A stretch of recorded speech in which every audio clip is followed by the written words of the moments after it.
Hello friends. सो आज का हमारा टॉपिक है कि basically why does A R and M R curve are equal under perfect competition. तो ये हमारा टॉपिक है आज का। सो बेसिकली इस वीडियो लेक्चर में हम ये समझेंगे कि ए आर क्यों इक्वल होता है एम आर कर्व के अंदर परफेक्ट कॉम्पिटिशन, या फिर फर्म की जो डिमांड कर्व होती है वो परफेक्टली इलास्टिक क्यों होती है। ठीक है, सो फर्म की डिमांड कर्व ऐसी क्यों होती है ये समझेंगे हम इसमें। ठीक है, सो शुरू करने से पहले I will request to people to like share and subscribe my channel. Let's begin with the topic. So the big idea is in one line, under perfect competition a single firm is so small. एक single firm इतनी छोटी होती है, ठीक है, compare to whole market. मतलब आप समझिए ये पूरी मार्केट है और ये छोटी सी एक फॉर्म है। ठीक है, ये जो छोटी सी फॉर्म है ना, it can not influence the price. ठीक है, सो ये चीज़ लिखी हुई है कि a single firm is so small compare to whole market that it can not influence the price at all. तो वो प्राइस को चेंज ही नहीं कर सकती। It simply accepts the price the market has already decided. जो ये वाली फॉर्म है ना, ये वाली, ये एक्सेप्ट कर लेती है उस प्राइस को। ठीक है, अगर इंडस्ट्री ने ये बोला है कि किसी भी, मान लीजिए एक पेंसिल की कीमत 10 रुपये होगी, तो ये इसको 15 रुपये में नहीं बेच सकता या 20 रुपये में नहीं बेच सकता। ठीक है, ये इसको 10 ही रुपये में बेचेगा और ना ही 10 से कम रुपये में बेच सकता है, चाहे 8 रुपये में भी नहीं बेच सकता ये। सो वो प्राइस को इन्फ्लुएंस कर ही नहीं सकता एक सिंगल फॉर्म। तो वो कितने में बेचेगा, इसको 10 ही रुपये में ही बेचेगा जितना इंडस्ट्री ने प्राइस सेट कर दिया। Because of this one act, क्योंकि इसी एक करतूत की वजह से, इसी एक हरकत की वजह से 3 things automatically fall into place. 3 चीज़ें एक साथ एक दिशा में हो जाती हैं। क्या? Firms demand curve is flat horizontal line. जो फर्म की डिमांड कर्व है ना, वो हॉरिजॉन्टल हो जाती है। क्यों? क्योंकि ये देखिए प्राइस, यहाँ बना देता हूँ। ये हमें पता है कि प्राइस ये 10 है, इतना ही रहेगा हमेशा, तो प्राइस तो इधर ही रहेगा। तो इस पे नंबर ऑफ़ यूनिट्स वो डिमांड कर सकता है। तो यानी प्राइस तो सेम रहेगा लेकिन क्वांटिटी वेरी कर सकती है। ठीक है, सो वो इलास्टिक हुई। सो ये चीज़ यही बता रहा है कि it automatically fall into the place. First, the firms demand curve is flat horizontal line. ठीक है, दूसरा क्या है, it's average revenue and marginal revenue become exactly equal. ठीक है, और यहाँ पे हमने पढ़ा था ना कल कि A R is equal to M R. ठीक है, ये जो लाइन है प्राइस, ये प्राइस है, A R equal to M R हो जाता है यहाँ पे, यानी price equal to marginal revenue. ठीक है, टू ईच अदर।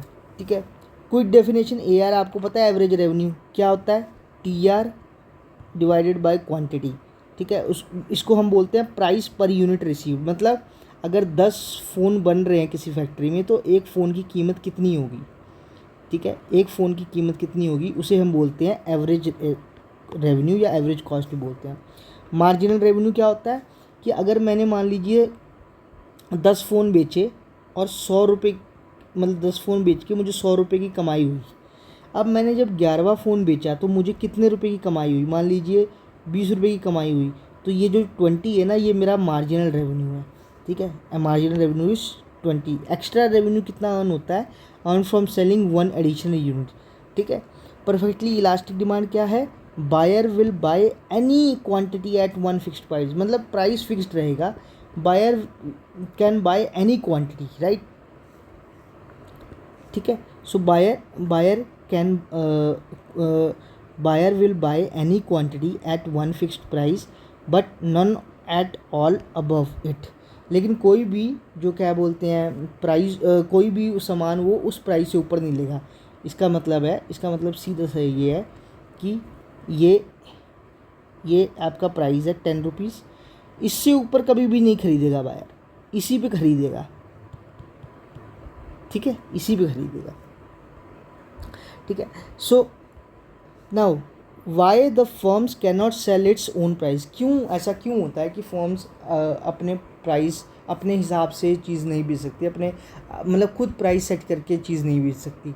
उसको समझते हैं पहले हम यहाँ पे। ठीक है, so perfect competition has few defining features that forces every individual firms into being price taker. तो परफेक्ट कंपटीशन, ठीक है, कुछ डिफाइनिंग फीचर्स होते हैं जो कि ये दिखाते हैं कि इंडिविजुअल फर्म्स एक प्राइस टेकर ही रहेगा हमेशा, कभी भी प्राइस मेकर नहीं बन सकता। क्या फीचर्स हैं वो? पहला फीचर है कि very large number of small firms होते हैं। मतलब ये एक इंडस्ट्री है, इसमें बहुत छोटे छोटे छोटे छोटे छोटे छोटे बहुत सारे फर्म्स हैं, ठीक है, मल्टीपल फर्म्स हैं, ठीक है। सो क्या होता है, अब ये इतने सारे फर्म्स होने के बाद क्या होता है, कोई भी एक सिंगल फर्म की इतनी वो नहीं होती हैसियत कह लीजिए, या इतना ओहदा नहीं होता उसका कि वो प्राइस को वेरी करवा सके, इंक्रीज़ या डिक्रीज़ करवा सके, ठीक है। So no single firms output is big enough, मतलब is big enough to affect the market supply. और दूसरी चीज़ ये भी है कि एक ये जो फर्म है ये बहुत कम सामान बनाती है, मान लीजिए 100 ही फ़ोन बना रही है, लेकिन टोटल बन रहे हैं कम से कम 1 करोड़ फ़ोन बन रहे हैं, तो ये तो सिर्फ 100 ही बना रही है, 100 ही यूनिट फ़ोन के बना रही है। सो इसके पास इतनी क्वांटिटी भी नहीं है कि वो पूरे प्राइस को और सप्लाई को इफ़ेक्ट कर सके, ठीक है। मतलब वो पूरी मार्केट सप्लाई को अफेक्ट नहीं कर सकती, इसीलिए वो क्या बोलते हैं, अपने प्राइस को सेट नहीं कर सकती। पहला रीज़न तो ये है।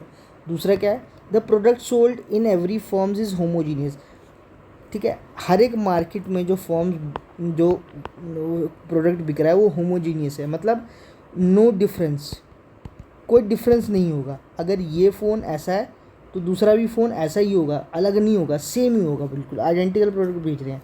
तो देखिए क्या होता है, जब हम मार्केट में कोई सामान लेने जाते हैं तो हम देखते हैं ना कि यार वो चीज़ अलग है, ठीक है। जैसे लोग क्या करते हैं, गुच्ची का बैग लेते हैं, माफ़ कर देना अगर स्पेलिंग गलत हो गुच्ची की, तो गुच्ची का बैग लेते हैं, वो 1-1 लाख रुपए का आता है, ठीक है, 1 लाख रुपए का आता है। और वहीं कोई नकली सा बैग लेंगे तो वो 500 का, 200 का भी आ जाएगा, 500 का भी आ जाएगा, ठीक है। लेकिन गुच्ची जो है, गुच्ची में क्या है, एक अलग सी ब्रांड वैल्यू है, इसकी अलग प्रोडक्ट होगा, इन 200-500 वाले तो बहुत ही अलग होगा। तो इस करके ये प्राइस को ऊपर नीचे करता है, ये प्राइस को कभी 1 लाख कर देगा, कभी 2 लाख कर देगा, कभी 5 लाख कर देगा। लोग इसको ख़रीदते हैं कि ये एक लोगों को एक अलग से वैल्यू एडिशन दे रहा है, ठीक है। लेकिन जब सारे प्रोडक्ट सेम है, मान लीजिए कि जो बैग गुच्ची बना रहा है और जो कोई नॉर्मल कंपनी बना रही है सेम ही है, तो बेसिकली ब्रांड वैल्यू तो इसकी है। मान लीजिए ब्रांड वैल्यू ना होती, नॉर्मल गुड होता तो दोनों का प्राइस सेम ही होता, ठीक है। ये चीज़ यही बताने की कोशिश कर रहा है कि product sold in every firm is homogeneous, identical, बिल्कुल सेम प्रोडक्ट है। So buyer has no reason to pay one firm more than another, तो मैं क्यों किसी और को ज़्यादा पैसे दूँ, जब इधर भी वही प्रोडक्ट मिल रहा है, जब इस दुकान में भी वही प्रोडक्ट मिल रहा है, इस दुकान में भी वही प्रोडक्ट मिल रहा है, तो वाई विल आई पे extra for another good, right.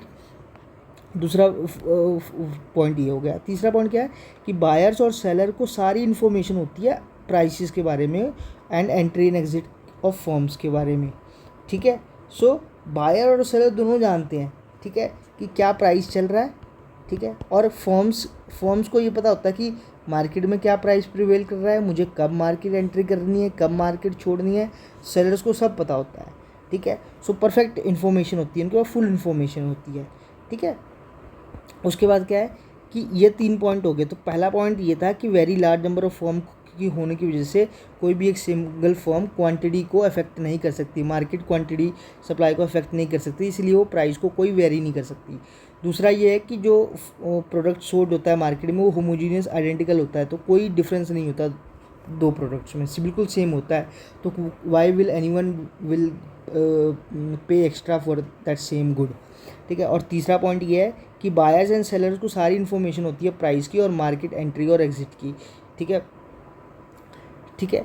Because of this, इसीलिए price is decided only by interaction of total demand and total market supply and not bye anyone. इसीलिए जो प्राइस डिसाइड होता है market में वो होता है टोटल डिमांड की से और टोटल सप्लाई से, जहाँ पे दोनों मीट करते हैं वहाँ पे ये प्राइस सेट हो जाता है, ठीक है। इस प्राइस को आगे फर्म्स उठा लेती हैं मार्केट के लिए, ठीक है। ये ठीक है, ये देखिए, ये आपकी सप्लाई कर्व है, ये आपकी डिमांड कर्व है, ये दोनों यहाँ मीट हुई, यहाँ से ये इंडस्ट्री है, whole industry fix the price, ये इंडस्ट्री है बेसिकली, और ये फॉर्म है। सो यहाँ से ये प्राइस फिक्स हुआ और यहाँ जाके ये हॉरिजॉन्टली पैरेलल हो गया, ठीक है। मतलब इस it will not change further. So क्या बोलते हैं, a buyer can buy as much as quantity they want at this particular price, ठीक है। और सेलर भी ये इतने इस प्राइस लेवल पे जितनी मर्जी क्वांटिटी वो बेच सकता है, ठीक है। तो perfect elasticity supply of demand होती है, ठीक है। सो दूसरा क्या था कि ड्राइविंग AR और MR इक्वल टू प्राइस, कैसे AR MR और प्राइस तीनों इक्वल होते हैं एक दूसरे के। सो हमने ये टेबल किया था कल कि क्वांटिटी सोल्ड है, 5 क्वांटिटी हमने सोल्ड किया, मतलब 5 फ़ोन बेचे हैं, प्राइस उनका 10 सेम ही प्राइस था, तो टोटल रेवेन्यू 10, 20, 30, 40, 50 था, ठीक है। एवरेज रेवेन्यू क्या था, अगर मैं TR को क्वांटिटी से डिवाइड कर दूंगा तो मेरा एवरेज रेवेन्यू निकल जाएगा, वो भी सेम है। मार्जिनल रेवेन्यू वो भी सेम है। तो आप देखिए एवरेज रेवेन्यू, मार्जिनल रेवेन्यू और प्राइस तीनों सेम है। तो एवरेज रेवेन्यू, मार्जिनल रेवेन्यू और प्राइस तीनों सेम है बिल्कुल। सो AR क्या है, ये इन्होंने बताया हुआ है कि AR क्या है, TR डिवाइडेड बाई Q, ठीक है। और TR क्या होता है, TR क्या होता है, प्राइस इनटू क्वांटिटी। तो अगर क्वांटिटी ये देखिए तो AR क्या हो गया, इक्वल टू प्राइस। ए यहाँ से आया, पहला तो ये हो गया। दूसरा क्या होता है, MR क्या होता है, MR होता है change in TR upon change in quantity, ठीक है। उसके बाद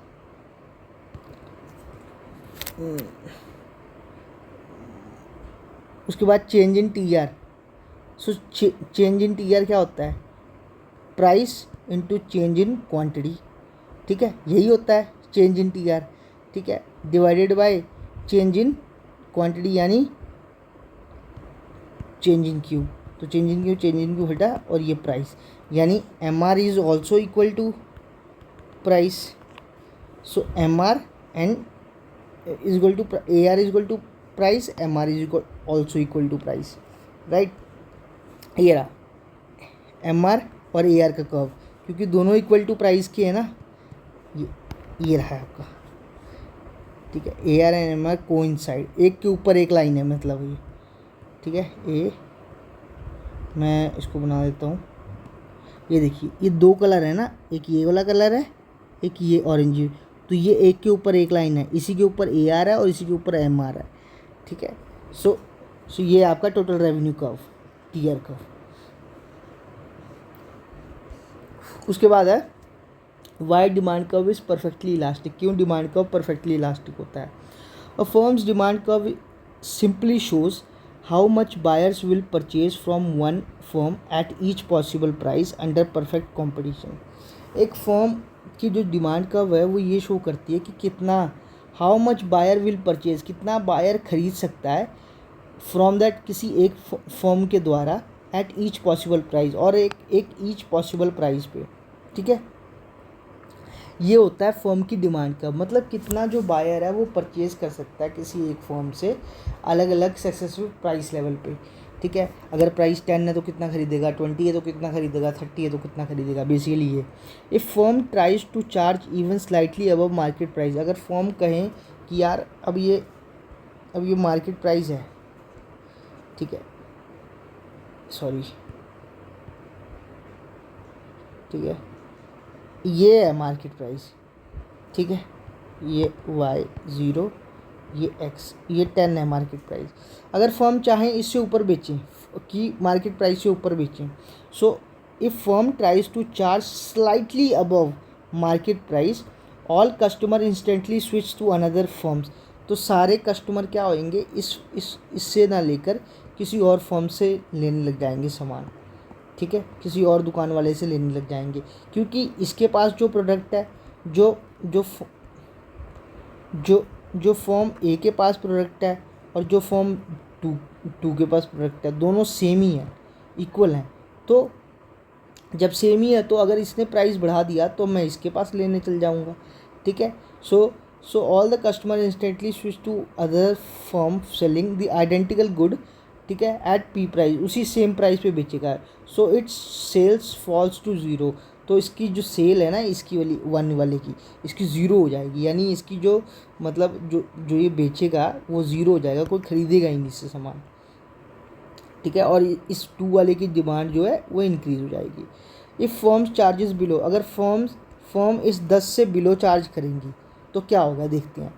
it would sell its entire small output easily but it earns less than it could, so there is no reason to, मतलब जब पूरी मार्केट में 10 रुपये प्राइस चल रहा है, ठीक है, मान लीजिए किसी ने चालाकी दिखाई और सोचा कि यार 10 रुपये से उस कम में बेच सकता हूँ, मैं 8 रुपये में बेचना चालू करता हूँ। तो मान लीजिए अगर 10 रुपये में इसने 10 बिस्कुट के पैकेट बेचे होते तो इसे 100 रुपये मिलते, ठीक है। लेकिन अब उसने 8 रुपये में 10 पैकेट बिस्कुट बेचे तो 80 रुपये मिलेंगे, यानी 20 रुपये का नुकसान हुआ इसका। तो ये 20 रुपये का नुकसान ये क्यों करेगा, जब उसको पता है कि सारे मार्केट में ये प्राइस ही 10 रुपये का है, तो वो क्यों अपना नुकसान करके उसको 80 रुपये में बेचेगा, ठीक है। So yes, at exactly P, जब क्या बोलते हैं, इधर बना देता हूँ,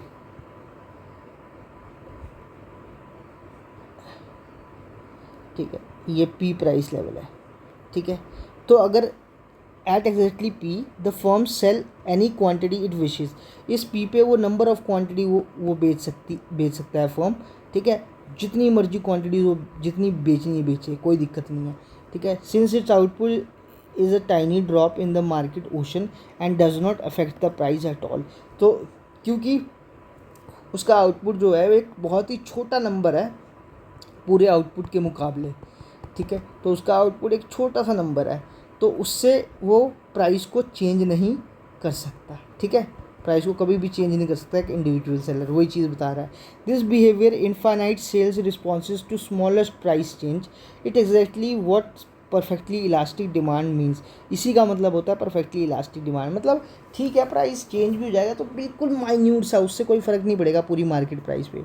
इन numerical terms the price elasticity of demand for the firm product is treated as infinite, ठीक है। So firm price elasticity of demand is infinite which is drawn as flat और पैरेलल। इनफाइनाइट क्यों है, क्योंकि इस प्राइस पे इस price पे वो infinitely many number of quantities जितनी चाहे उतनी बेच सकता है, ठीक है, इस प्राइस से। तो इसलिए इलास्टिक डिमांड क्या होती है, इनफाइनाइट होती है इस पॉइंट पे, परफेक्टली इलास्टिक पे, ठीक है।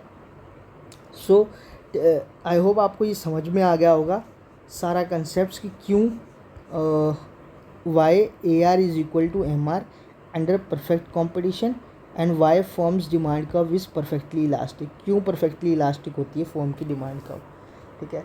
सो आई होप आपको ये सारा समझ में आ गया होगा। मिलते हैं नेक्स्ट लेक्चर में, till then bye, kindly please do like share and subscribe my channel, thank you.